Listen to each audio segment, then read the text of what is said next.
Спутник Кыргызстан агенттиги алдын ала жыйынтык боюнча партия системасы менен эң көп добуш алган 10 талапкерди тизмектеди. Анда көрүнүп тургандай, эң көп добушту 5% босогодон өткөн партиялардын мүчөлөрү алган.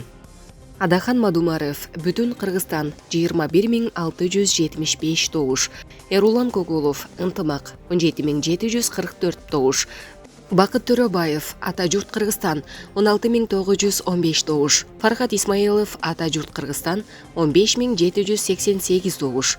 Нуржигит Кадырбеков, Ыйман Нуру 14144 добуш. Талайбек Сарыбашев, Ата журт Кыргызстан 11630 добуш. Исхак Масалиев, Бүтүн Кыргызстан 11302 добуш. Султанбай Айжигитов, Ыйман Нуру 10417 добуш. Эмилбек Жусупов, Ишеним 10371 добуш. Медербек Алиев, Ишеним 10361 добуш. Белгилей кетсек, бул жылы жогорку кеңешке шайлоо жаңы тартип менен өттү.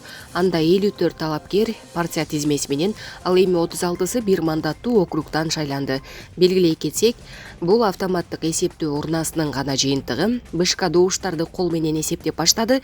Жогорку кеңешке шайлоонун акыркы жыйынтыгы 18 декабрга чейин маалым болот.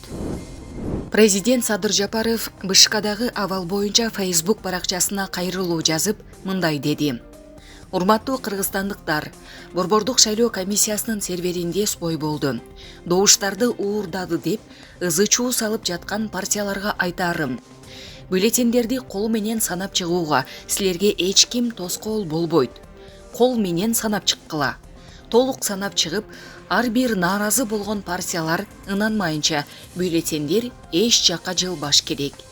Эгер чындап эле БШК жасалма кылган болсо, БШКнын бардык мүчөлөрү жоопко тартылышат. Керт баштары менен жооп беришет. Бийлик тараптан шайлоо процессине кийлигишпегенде эле БШКнын ишине дагы эч ким кийлигишкен жок. Эгер ким кийлигишкен болсо, БШКнын мүчөлөрү ачык айткыла. Адамдан коркпогула, Кудайдан корккула. Ордо партиясынын лидери Мирбек Мияров 28 ноябрдан бери дайынсыз болууда. Бул тууралуу анын жакын тууганы билдирди. Кече түштө номер 44 мектепке добуш берүү үчүн кеткен экен. Ошол бойдон байланышка чыккан эмес. Телефону өчүк. Аялы дагы каякта экенин билбей жатат, деди Мияровдун жакын тууганы Мирлан Мамытов. Мамытовдун айтымында саясатчыны Улуттук коопсуздук комитети кармап кетиши мүмкүн. Улуттук коопсуздук комитетинин басма сөз кызматы бул тууралуу маалыматты тактап жатышканын билдирди.